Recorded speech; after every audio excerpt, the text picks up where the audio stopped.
Vogue is a very strong melodic structure, and I think that's probably part of the reason why we're talking about it right now, Giulio, Yeah, because of that. what a fascinating conversation. Thank you so much for enlightening us on the I could do music of this all Vogue. day.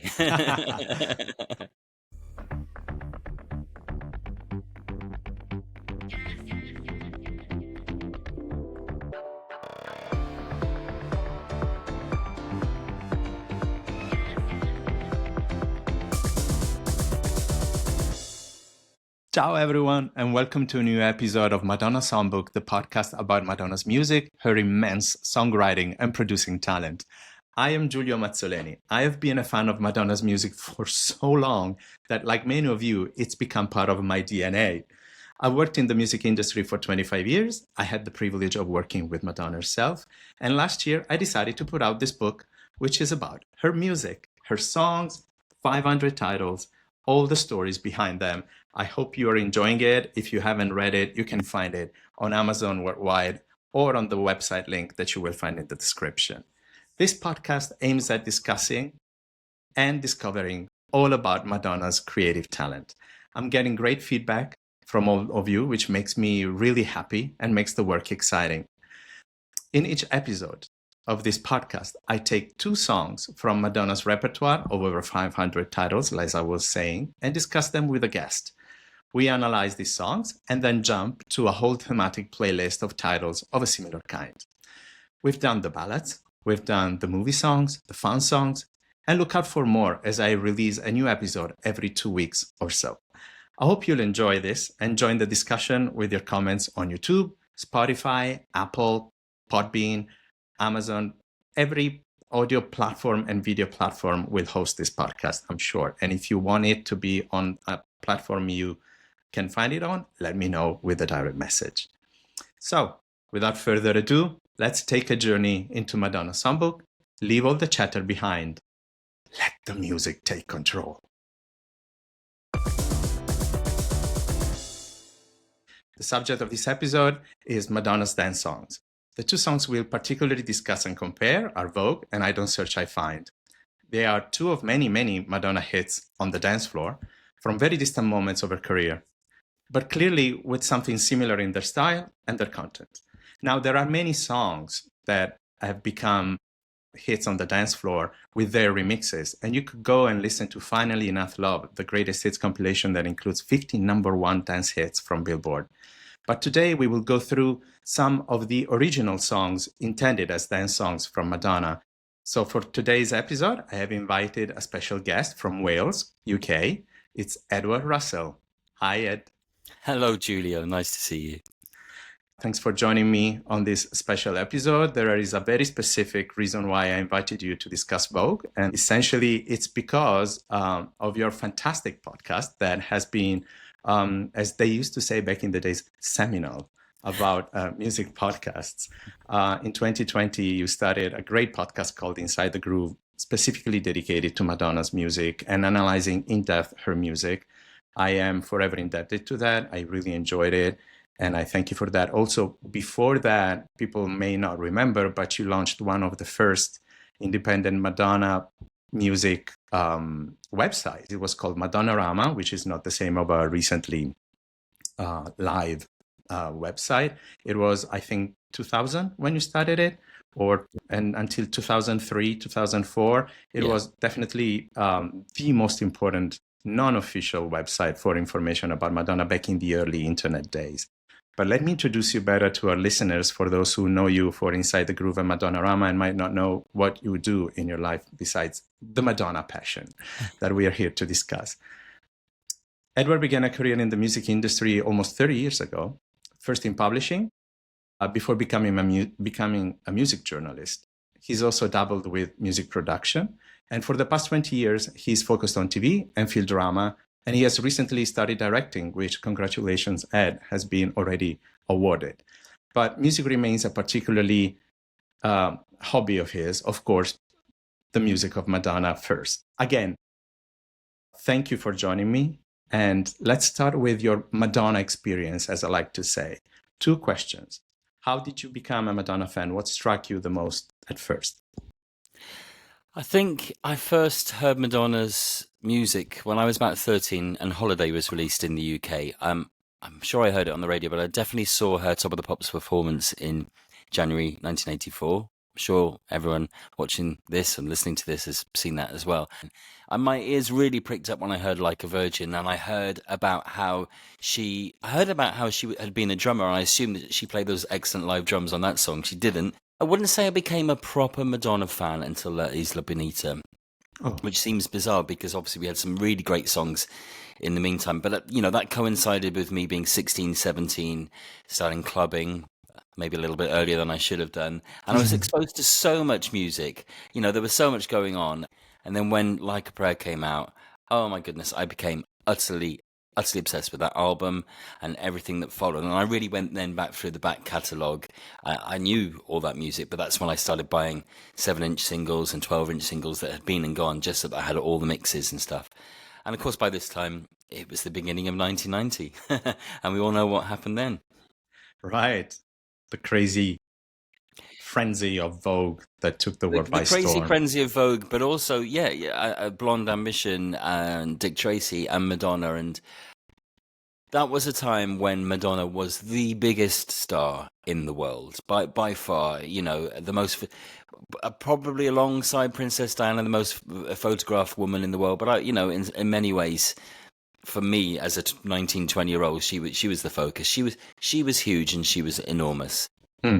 And it's comparable to pop stars like Taylor Swift today, but there was something a bit more different about Madonna in the fact that we'd never seen a female star like that big before. She was not the first, but certainly the first really huge female pop star. Definitely, things have changed both socially and in terms of media. Absolutely. There's always going to be other divas that have been before, but there was an alignment of planets and the great energy that Madonna invested in this that is totally unheard of and probably irrepeatable. Second question, what is to you, musically speaking, the best from Madonna's huge catalog? Songs, albums. Obviously, it's hard to say one song, otherwise we wouldn't be such big fans, but share with us. It's really difficult. We all talk about how Madonna's able to do, is capable of lots of different styles, and she is. She has written some beautiful ballads, as I know you discussed with the fantastic Lucy O'Brien. And, some really great stuff. I don't want to get pulled off too far, but things like Live to Tell No Father and You'll See are just up there with the very best of ballads. But she's also some of the best dance songs, which we're going to talk about today, so I won't go too much into that. But just really great pop songs. I think what's unique about Madonna, and it's something that also people criticize her for, is her voice. I think she's got a really fantastic storytelling quality to her voice. It's comparable to Agnetha Fältskog from ABBA, who is able to put a lot of emotion into her voice. Agnetha has a much bigger range and perhaps, dare we say, a strength to her voice that Madonna doesn't have. But when you hear a Madonna song covered by someone else, it's never as good. Even when they're really fantastic singers, they just don't have what Madonna has got. That quality in her voice, which is truly unique. And that to me, and then you add on the visuals, the dancing, etc. That's what's unique about Madonna. I totally agree with you, and I also thank you for pointing not necessarily a song, but Madonna's voice, which probably is the core of the essence of the marrow of her music, her voice. Yeah, her creative tool is her music. As we know, she is a musician in fair terms. She uses the guitar to compose and so, but she's mainly a singer, and her expression goes through all of her body, as we know, visually, but also musically. So let's jump into the first song of our episode. How could we discuss Madonna's dance songs and not talk about Vogue? This is the quintessential Madonna dance floor hit. For many reasons, it came when she was already perceived as a dance music star, 7-8 years into her career. And ever since, she's being referred to as the star of Vogue among probably 4 or 5 other songs. So this belongs to her, how would you say that? Crown jewels. Yeah. There you go. She's the queen. So Vogue belongs to the crown jewels of Madonna.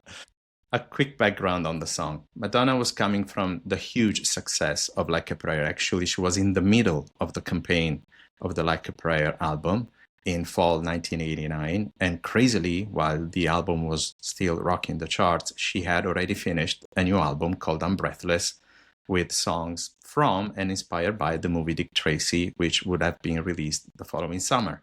So she had a completely different side project.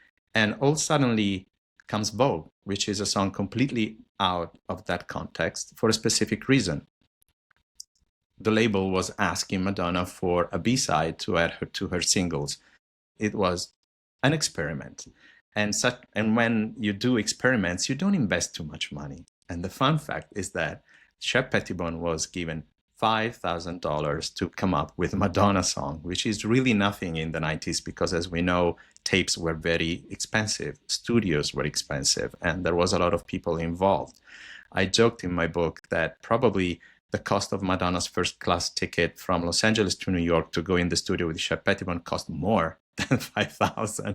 So it was done in a very cheap studio. Also because, as we know, Madonna enjoys recording in non-fancy places, not be distracted, not have people around bringing in sushi and tea or peeking into the studio. She likes the privacy and she likes to recreate the hunger that she had with Stephen Bray back in the music building, squatting the studios to make her demos cheaply. And this was done so cheaply that the recording booth in this West 56th Street studio in New York was a makeshift studio inside a wooden closet.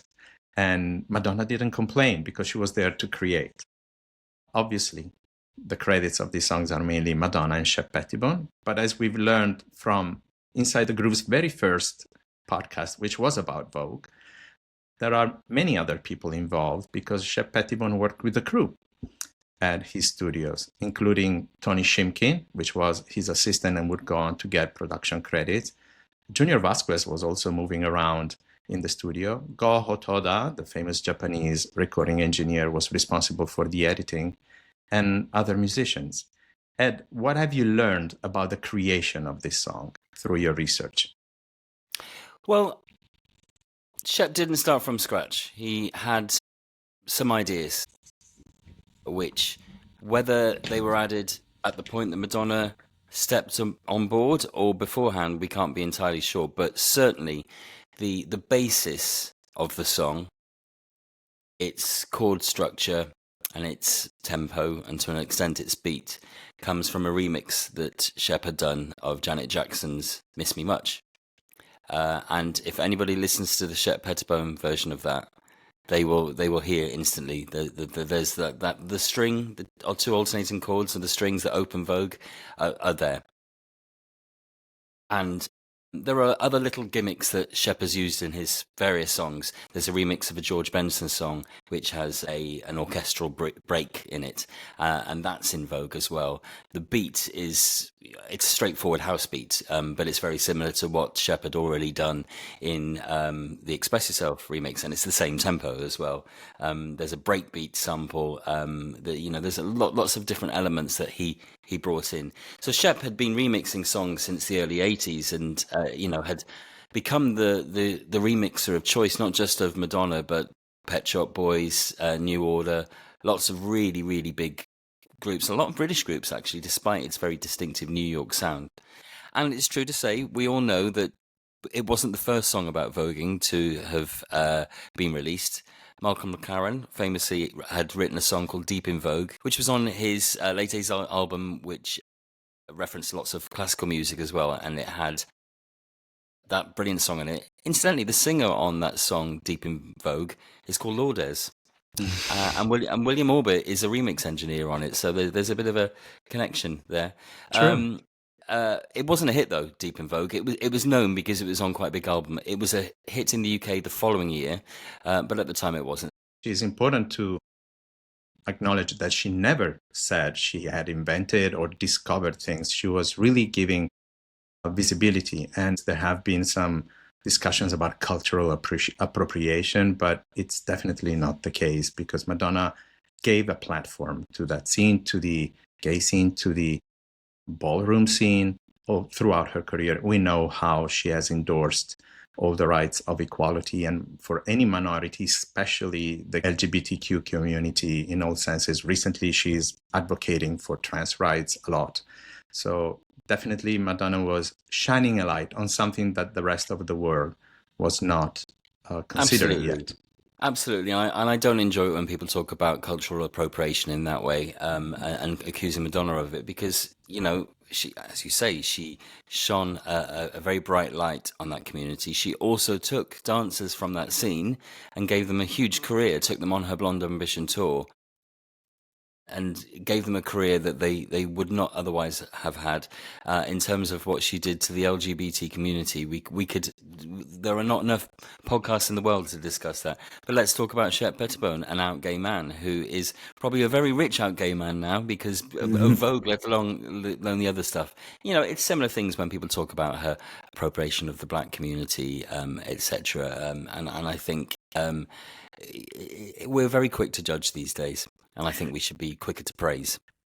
That's a beautiful thought. That's a beautiful thought. And yes, I can confirm, going back to technical things, in my interview with Brian Malouf, as he confirmed that because Madonna really liked singing with her backup singers, all based in Los Angeles, Nikki Harris, Donna DeLore, and Ian Davenport for I'm Breathless, she asked him to record the final vocals of Madonna and the backup singers in Los Angeles around Christmas time. So yeah, that was the time that the song was created, which again makes us think that it was probably prepared for the upcoming Keep It Together single. And yeah, had a fantastic career with the Brand New Heavies. She's a brilliant singer, but because she wasn't on the tour and isn't in the video, we sometimes forget that there is a third singer. But that's a great trivial pursuit question. If ever you want to really test somebody's Madonna knowledge, ask them who the third singer is on Vogue, or the fourth singer, I guess, if you include Madonna. There are various versions of what we call the master version. You've got the single mix, which has that "What Are You Looking At" intro, which of course is also in the Immaculate Collection version. You've got the I'm Breathless version, which is the same, more or less the same as the video version, which has got those strings and clicks at the beginning. But when he came to do his 12-inch extended mix or dance mix, whatever you want to call it, he really started adding lots of other stuff in there. Some of it from Madonna's back catalogue.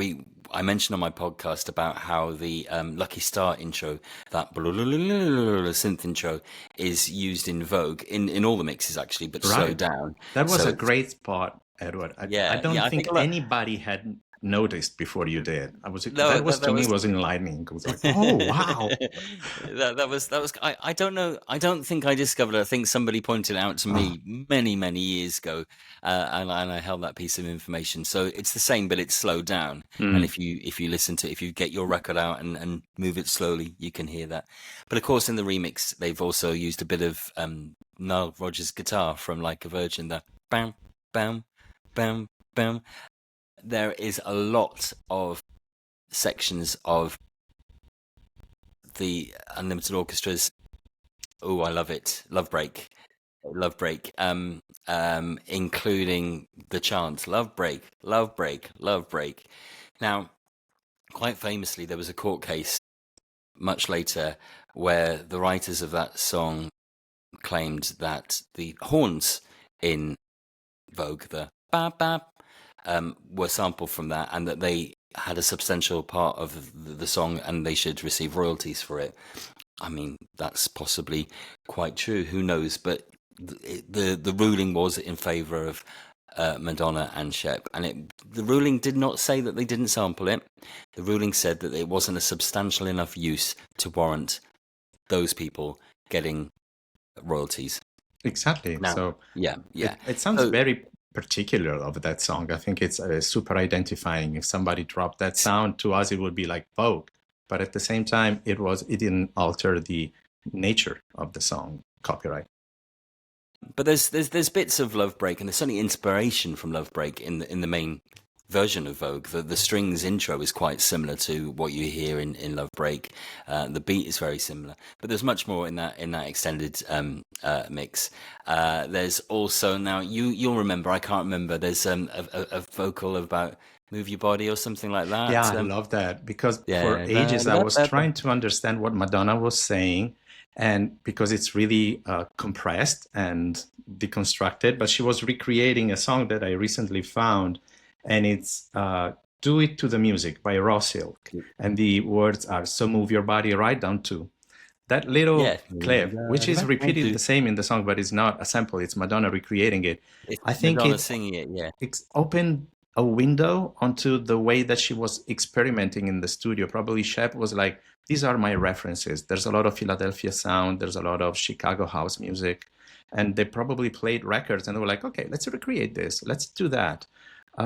It's quite beautiful the way that they were playing, you know, and then picked yeah. what worked and what not. And that remix to me is a showcase of the brilliance of Shep Pettibone's talent, Madonna's willingness to experiment.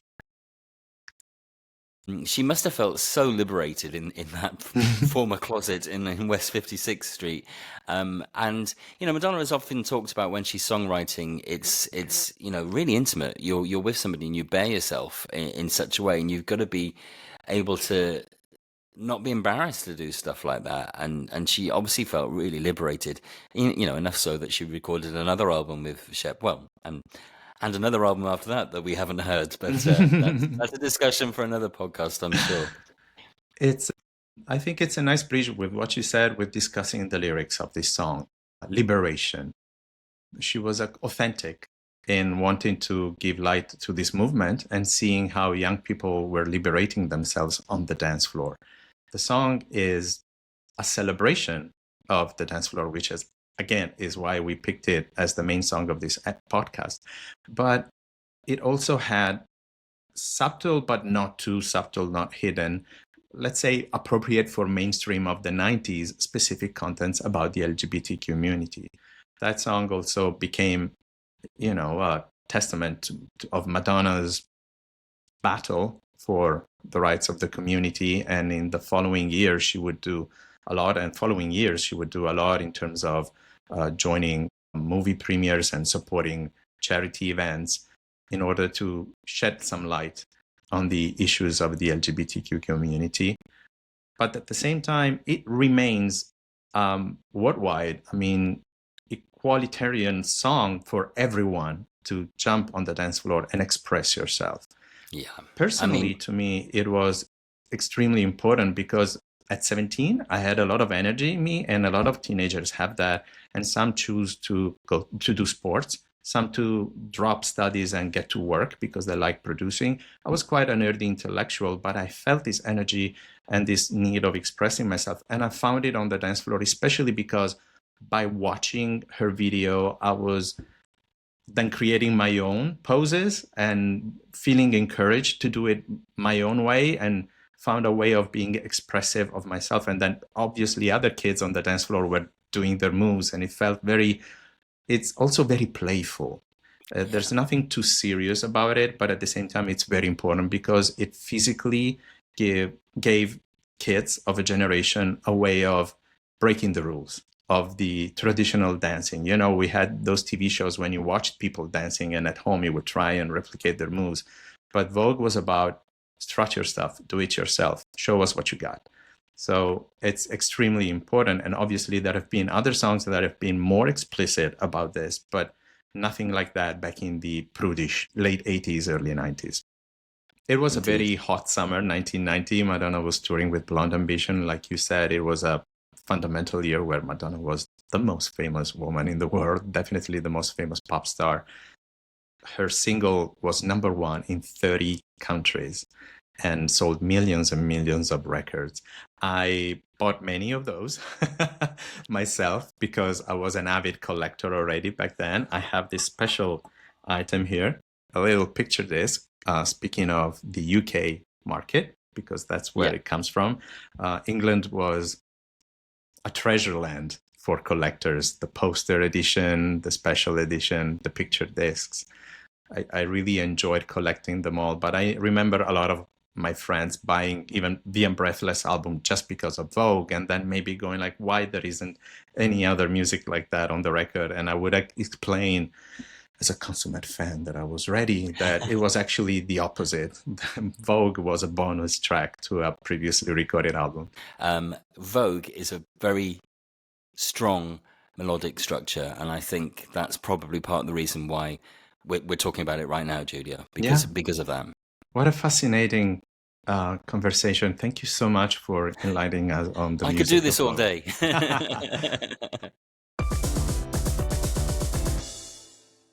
Let's jump to the second song. It's hard to live up to the reputation of Vogue, but on purpose, we chose a song that is very similar to Vogue because it has a specific connection to it, although it came about 30 years after the original Vogue. And it's I Don't Search, I Find, a song from the Madame X album, which was, I believe, the final single with great remixes, but also with a great original version that Madonna made with Mirwais. Absolutely referencing Vogue. It is, again, a jump back in her worldwide travel of this secret agent of music that had gone through Lisbon, Portuguese music, Cape Verde, Morocco, Brazil. She also went back to the early 90s in downtown New York and celebrated the club scene of the ballroom scene. At the same time when the Pose TV series came out on Netflix and gave light again and even bigger than before to a mainstream perception of the ballroom and drag scene of the early 90s and the AIDS epidemic. She released it in spring 2019, and the single was the last one peaking in the charts at #1 in the dance chart in America for the 50th time for Madonna in the spring of 2020, which is crazy because it was a time when every club was closed during the pandemic. Probably it had people moving their asses on their couches during the lockdown. Ed, what's your take on this song? I love this song. I have mixed feelings about the Madame X album. There's some songs I really like, and there's some songs that don't do it for me. And I know a lot of people really love the album. And I wish I did, but I don't dislike it. There's some songs that I particularly like, and I think this song is one of them.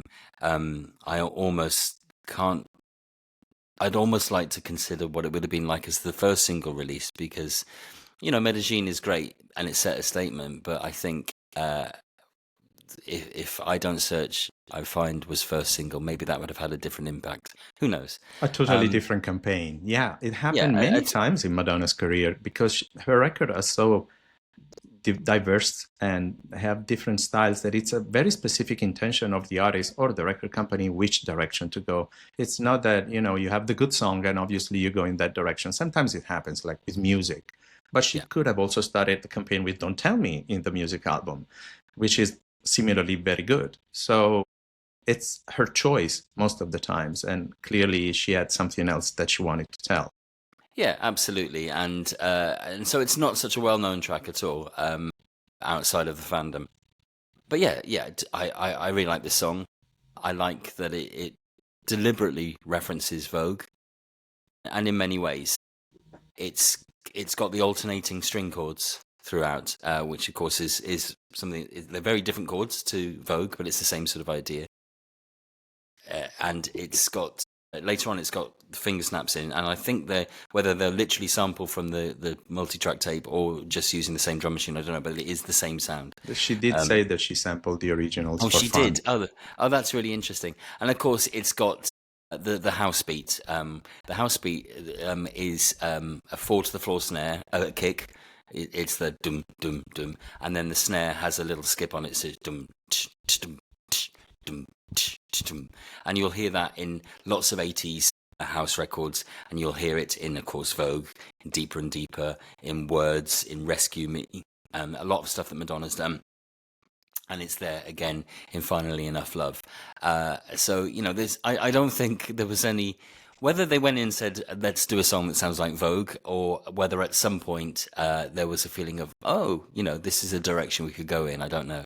But there is no doubt that there is something very deliberate about that. Of course, Madonna had self-referenced Vogue, in the previous album, Veni Vidi Vici. Of course, she'd referenced it in Deeper and Deeper as well, where she literally sings part of Vogue at the end of that song. And she really enjoys that, and we love it as well. Yeah. We enjoy it when she throws a bit of that kind of stuff together. And, you were just talking about calculated moves. I don't think Madonna ever went, hey, Vogue was a really big, successful song of mine. I'm going to reference Vogue and that will be a big hit at all. She's just having fun. That's how her and Mia Wace work in the studio. They just have fun. There's other similarities. It starts with a spoken passage. You've got Madonna saying, finally enough love. It's got samples in it. It's got the very specific phrase from Peaky Blinders, the British show. Yes, the beautiful in TV there. series with Cillian Murphy. Absolutely, I absolutely would like to fantastic. read that quote because it's really special. Sometimes we overlook lyrics, especially in dance songs, but it says the TV series is about a gypsy family, right? Yeah. So this is the context. It's our gypsy blood. We live between life and death, waiting to move on. And in the end, we accept it. We shake hands with our fate and we walk past. There's no rest for us in this world. And the other great lyrical intuition is Finally Enough Love, which to many of us have become the title of the song, to the point that she called her greatest hits compilation Finally Enough Love. It's quite intellectual. At the same time, she also quotes Picasso when he was explaining that in the world we should not be obsessed with what we are seeking, because if we focus too much on what we desire, we will not see what life has to offer us. So that is the meaning of I don't search, I find. If you stop searching, things will pop up to your eyes. And what Madonna has found is finally enough love. So it's about a maturation and again a self-expression, which is completely different from Vogue, but again it's from a woman who has lived a lot in her life, and so have we. So I really like that song's atmosphere. Lyrically, poetically, it's quite special. And again, like Vogue was extremely important for certain issues, although a dance hit, even this song has a great poetic meaning hidden behind that house beat, as you were saying. Yeah, and it's full of hooks as well. It's kind of not got any verses. It's kind of all it's like a collection of choruses, which is just goes to show what a brilliant songwriter Madonna is. I love the intonation with which she says "finally enough love." She says it so brilliantly.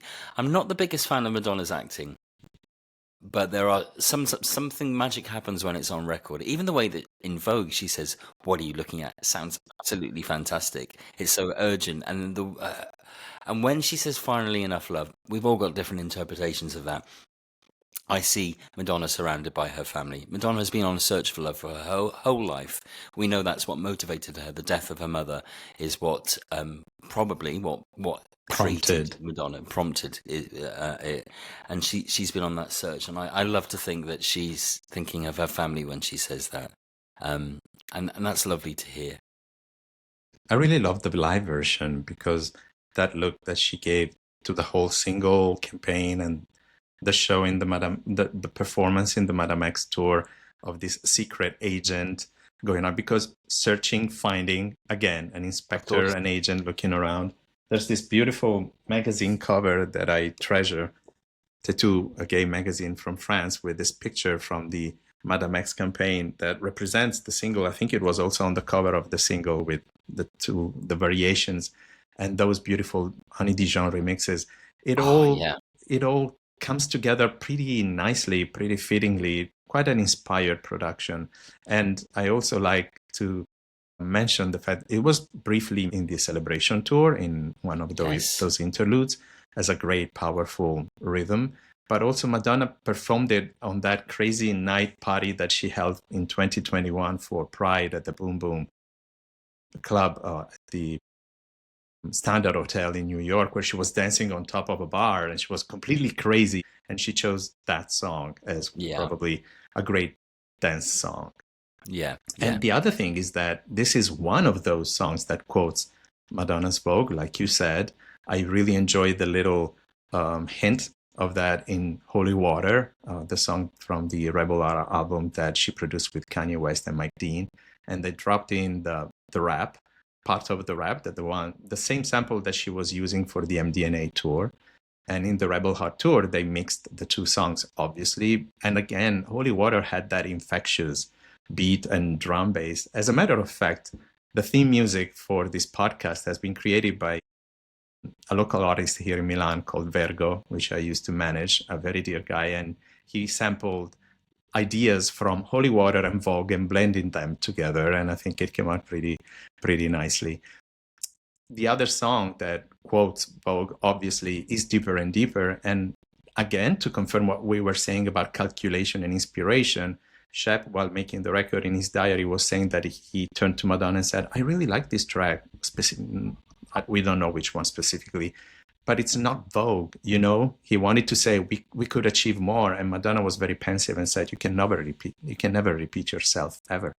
She always looks ahead, but at the same time, making Deeper and Deeper and knowing it's such a powerful dance anthem that for fun, they just dropped in the final ad-libs from Vogue and they blended so well. I remember that when the record came out, everybody was like, oh yeah, she likes her song, you know, because we always perceive Madonna as kind of distant from the way we leave her music. She keeps going ahead, never looks back, never celebrates herself. She is quite determined, whereas we spend our lives celebrating her music. So I remember thinking, oh, she really likes this song. Okay, good. At least we agree on something. Yeah, definitely. It's a lovely moment.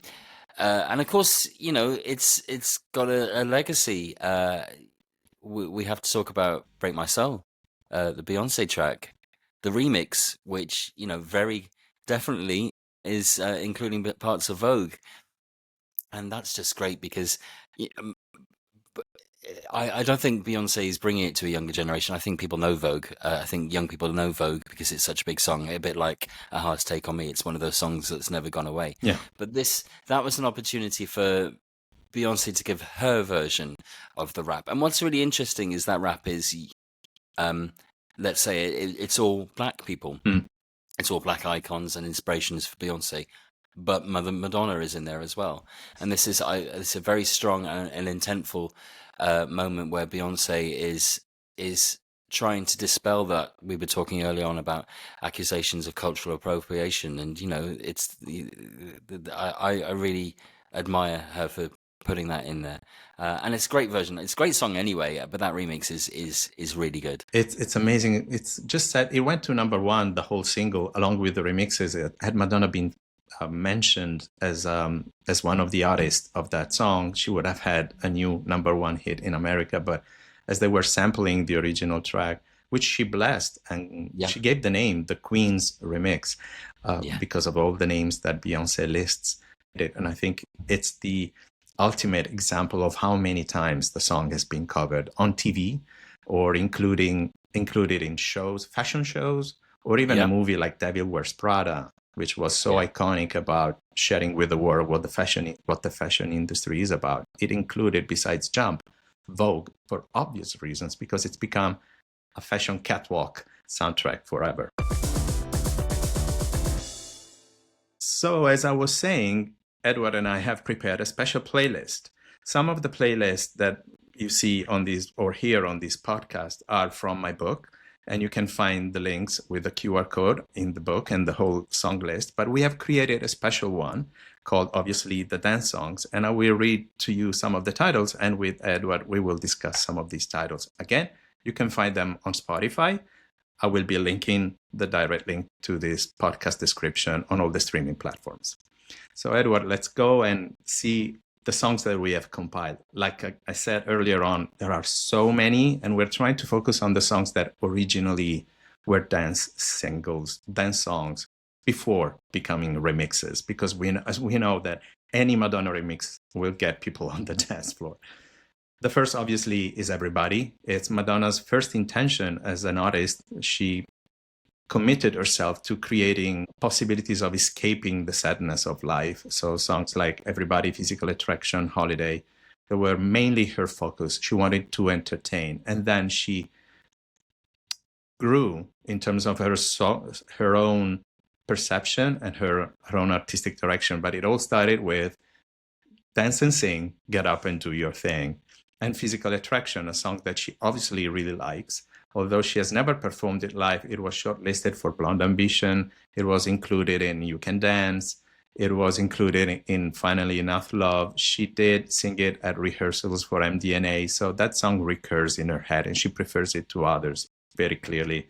Lucky Star, we've discussed this great song that even with that harp at the beginning was already hypnotizing us, and we all danced to a lot. And Into the Groove, we've discussed this song before, but Edward, I know, like myself, it's a favorite of yours, and you have written about it in my book. It's one of the best Madonna songs, without doubt. And it's a really important song in her career. It's the first song that she is credited as producer. And it's really interesting because we forget that up until Into the Groove, the majority of her singles had been written by other people.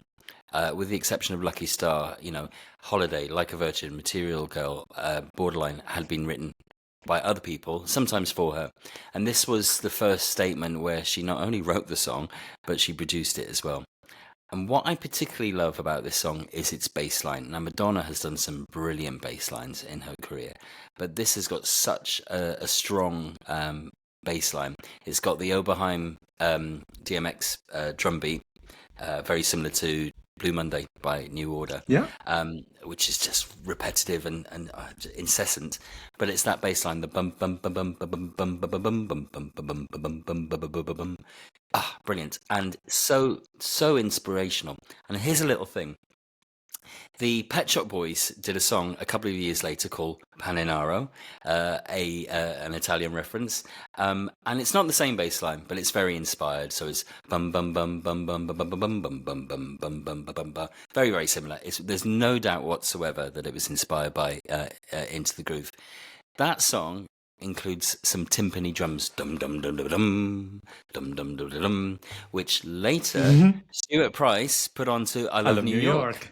Yeah, so that's and I don't know if Madonna knows this. I don't want to insult her knowledge, and maybe it was her idea. I don't want to assume anything, but I do like to think it's a little thing that Stuart Price did as a sort of a thank you. Yeah, we'll come to Stuart Price, but he definitely quoted Pet Shop Boys a lot in Confessions on the Dance Floor. Yes. So I mean, Into the Groove is very inspirational, and I want to talk about Madonna's vocals again. They are so. Let me get this right. They are so rubbish and brilliant in this song. She is just singing the song. It's a demo. We know this. It was recorded as a demo. They are not technically good at all, but they sound fantastic. They cut through. You're on a dance floor and you hear that song. Those vocals cut through so much. I absolutely love her voice in this. And I think in some ways it epitomizes what is great about her voice is that it's not technically brilliant, but it's so powerful. And that line, only when I'm dancing can I feel this free. Come on. I mean, that sums up Madonna. Yeah, I love it. Totally. Yes. Other songs that we know are really dance floor filler, Dress You Up, which was absolutely incredible, and so was Open Your Heart, although it was more an evolved pop sound than just dance music that she had done so far. And Spotlight, obviously, for the way it had been treated for You Can Dance, Causing a Commotion, Where's the Party, the single that should have been from True Blue. And like we said, we are focusing on production that are dance-oriented, and Express Yourself initially was a very soulful R&B song, but clearly Madonna's career took a different direction, again, for what Shep Pettibone did with that remix, which again inspired a collaboration with him on Vogue. That remix really blew our minds, and so did with her, right, Ed? And we all know that famously Madonna loved that mix so much that she had the video redubbed with Shep's version on it. It's a really, really strong remix, and you can definitely hear elements in that song that would go on to reappear and be part of Vogue.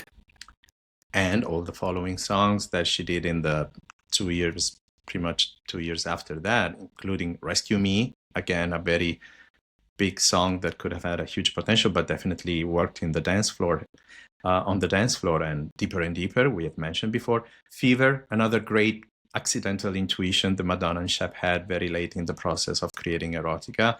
It was a single, non-single, a B-side to Bad Girl. It was a strange season for Madonna trying to come out of the sex backlash, but that song really worked. Why Is It So Hard, with that infectious reggae rhythm. Don't Stop from the Bedtime Stories album and era seems to be the only one that was very relaxed and casual and about having fun, a throwback to the 70s that Madonna liked so much. And so is Ray of Light, which isn't technically dance song because it's a total invention of styles that Madonna and William Orbit came up with those experimentations of theirs. But again, a huge hit in 1998. Skin from that album definitely deserved to be promoted and did have some remixes circulating on DJ Club Circuit, and Sky Fit 7 was remixed as well. But Nothing Really Matters probably is the one from that album that had a huge following in the dance world. Beautiful Stranger is an addition to this list by specific request of Edward. I totally agree with you. I hadn't thought about it, but come on, summer 1999, Yeah. we were all dancing to it. Everybody would put down their drinks or even carry them and go running to it. And what is a dance song? What defines a dance song? Well, Beautiful Stranger has got a 4-to-the-floor beat in the chorus. The 909 drums in the chorus as well. So that's, the house sound. It's also got that psychedelic 60s vibe, which pulls it away from the dance idea. But it's a song that you want to dance to. So totally. Yeah. Music. How can you deny that? Probably stands with Vogue and Into the Groove as Madonna's 3 biggest dance floor hits. Yeah. Impressive Instant. What an inspired song. What a great feel. With the Drown War tour, we were all going crazy when that song got on stage. Yeah. Die Another Day to me was a song that got me on the dance floor a lot in a special moment of my life when I was starting to go regularly to gay clubs. And that song, however debated, because it's very divisive in the Madonna fandom, it really worked on the dance floor. And so did Nobody Knows Me with its original version and the remixes. But again, the 4th dance song, crown jewel of Madonna's dance collection is Hung Up. What a momentum in her career. Yeah. I love that song, and I'm a huge ABBA fan. As you know, we've discussed this. I'm a big ABBA fan, and it's one of ABBA's dance songs as well. Gimme, gimme, gimme, the original thing. And do you know what? What I think is so clever about this song and that ABBA reference is it's not even taking the chorus of an ABBA song. It's not even taking the verse. It's taking the little musical interlude that's part of an ABBA song, and she's somehow making it an even better song. That's the beauty of her, and what I particularly love about Hung Up. And when you're dancing to it and you watch people, this is where you see it. It's got that, what we call the middle eight or the bridge if you're American, that I can keep on. That bit is just so good. And you look around, as we know, as you may know, Inside the Groove has done a number of dance nights in London, and I look at the dance floor when that bit comes on and everybody is so into it. Fantastic song. Yeah, you said it right about the bridge. I remember my roommate calling me because I was in the office not hearing the song when it premiered on the radio, and he said, and it has a bridge. Madonna has written some of the best bridges of all time, especially her ones with especially her ones with Stephen Bray. But yeah, I Hung Up is one of the best. Yes. And the rest of the album is all about dancing, confessions. Well, apart from Like It or Not, you could say that every song was a dance song on it, which, it's hard to argue against that. Have we included Get Together on the playlist? Definitely we are. Yeah, definitely. I mean, that's a song, again, that's a song about getting together and partying and stuff. And it's got a very traditional dance, for the period dance feel to it. It's one of my all-time favourite Madonna songs, and it's one that I think a lot of people do know, but they forget about. I'm talking about non-Madonna fans. You play it, they go, "Oh yeah, this song" and stuff like that. But it's not remembered in the way that some of, someone like a Virgin is. But it's a very, very strong Madonna song. Yeah, it left a mark, definitely. Yeah, and so did Sorry, Jump, Future Lovers. Yeah, a lot of songs from that album. And let's wait and see. Maybe some more Stuart Price Madonna production will come out. She has announced that she's working with him, but we have learned that things change and inspiration changes. So, she's been in the studio several times with Mike Dean and nothing has come out of it. So we shall Max Martin and so forth. Sick Kick. Who knows what's going to happen? And we'd like to think there's been something happening with Honey Dijon. Madonna is terrible at teasing. After Confessions on the Dance Floor, she took other directions, still in the dance world with the R&B album, Yeah. Hard Candy, Give It To Me definitely belongs to the Yep. dance floor. And to me, Dance Tonight is about that. Very Okay. groovy. I look back to her early days. And then she did the amazing Celebration song, which hints holiday. And it's a total get back on the dance floor, even when it took its second life with the Benny Benassi version, which led to the collaboration on DNA and Girl Gone Wild, another club song, and Turn Up the Radio from Martin Solveig, and I'm Addicted, another great song that should have been a single. Addicted is great. It's hard to know the etymology of the MDNA album, but as I've discussed in my podcast, and you've sort of hinted at in your book, a lot of the MDNA songs were pre-prepared. They were either songs that she inherited and adjusted, or songs that perhaps people wrote with her in mind, etc. And I'm Addicted, I think, is one of the few where she actually created it in scratch in the studio with Benny and his cousin. And it's such a good song. It really is. Again, imagine the world where that had been the lead single and not not Give Me All Your Loving. I think we would be looking on that era in a different light. In a different way, yeah, absolutely.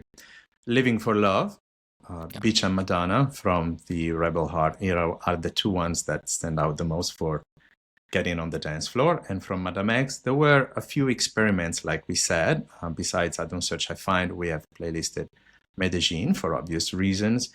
But I was forgetting, and thank you for bringing it up, Gun Control, which looks back at the disco days, has a beautiful video about going to the clubs with a whole other lyrical meaning and association to an important and touchy subject. But to its essence, it definitely is a great dance song. Yeah. And finally, she did the Levitating song remix or revisitation with Dua Lipa. I think it's a great song, and I'm very glad Madonna did her little contribution to that new version. Now that we've heard that one, when the radio plays the original version, I go like, oh, it was a little bit better with Madonna and Missy and the Blessed Madonna. And finally, Break My Soul, the Queen's remix. It's a long playlist, everyone. If you want to listen to it, get a good night, get some lights, and start dancing in your living room, bedroom. Use it for your parties. That could be a great idea as well. It's a great workout playlist. If you want to go for a run, if you want to, sweat out at the gym, I'd put this playlist on as well. That is fantastic. I hope that everyone listening will go and enjoy it. It helps. Maybe it will inspire you to draw your own playlist. It's never perfect. There's so much to draw from Madonna's immense catalog of over 500 songs. Yeah, I mean, we've discussed this offline, Giulio, but there's a world in which La Isla Bonita is a dance song, because every time Madonna has performed it, she's had quite an elaborate dance routine to it as well. It's hard, as we said, it's hard to define what is a dance song. But there is no doubt that Madonna can be regarded as a dance artist. She has written and recorded songs not only specifically for the dance floor, but have changed the direction of pop music in general through what she's done. I've talked about it with Into the Groove, and there's a very compelling belief that Vogue changed things as well. So yeah, Madonna has been fundamental to the dance floor. Thank you so much for this enlightening conversation. I'm really glad you joined me for this episode. Again, thank you for your beautiful podcast. Everybody go back and listen to it. There are so many episodes specifically about Madonna songs or albums. Very informative. It's really delightful. Thank you again, Ed. It's been lovely to have you here. It was fun to have a coffee together a few days ago in London. Finally meeting in person. Let's do it again soon. And if you want to come to Milan, you know where to knock. I'll be here waiting for you. Okay. Well, I mean, Milan, Vogue, they go together, don't they? I think that has to happen. No, it's been an absolute pleasure. Thank you so much for asking me. I've really enjoyed it. It's a shame it has to end. It's gone. Carry on talking to you all day. Let's do an after party. Thank you, Edward Russell. Ciao.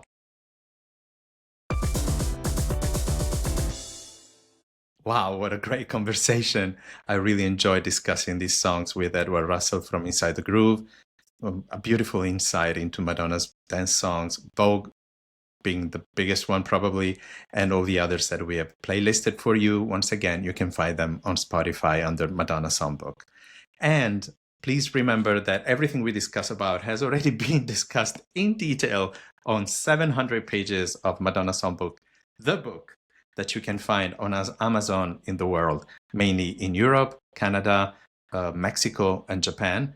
A-Books delivers the books to US and other countries. Also, you can go on Antigua Edizioni on their website and find out the book with my signed copies directly for delivery at your address worldwide. And please leave comments and let me know what you think of this podcast. I've been getting great feedback. I really enjoyed discussing these things, even off the air with you guys. Please leave a comment, whether you're streaming on YouTube and Spotify, where you can watch this podcast, or if you're listening, you can find it on Apple, Podbean, Amazon, and plenty other streaming platforms. Please leave a comment. Once again, I really enjoy being in touch with you guys, as I do on the Madonna Songbook Instagram page, where you'll be finding great details and contents about these songs and many others. We sometimes like to celebrate anniversaries, don't we? And whatever comes up during the year, I like to investigate a little bit and ask you guys to let me know which songs you want to know about. I do it briefly on Instagram, but I intend to do it in depth. So is there a song you want to know about in more detail, or a project or a musical project of Madonna's, like a tour, musically speaking, or an album? Please let me know. You can do it via Patreon with the subscribers edition of this podcast. And by subscribing to it, you can drop your question. I will put them together and make a special episode every month with your specific questions, and we will jump into your song picks. And if you subscribe to that, you can run for a competition of a free copy of this book delivered anywhere in the world at my cost. So I really enjoy this community that we've built together. So stick with me. Thank you so much. And in the next episode, we will jump into a different musical world of Madonna's with a brand new playlist from her Immaculate Songbook. Yes, on Madonna Songbook, it's all about the music. Let's leave the bullshit behind. Let the music take control, and let your body move to the music. Ciao, strike a pose.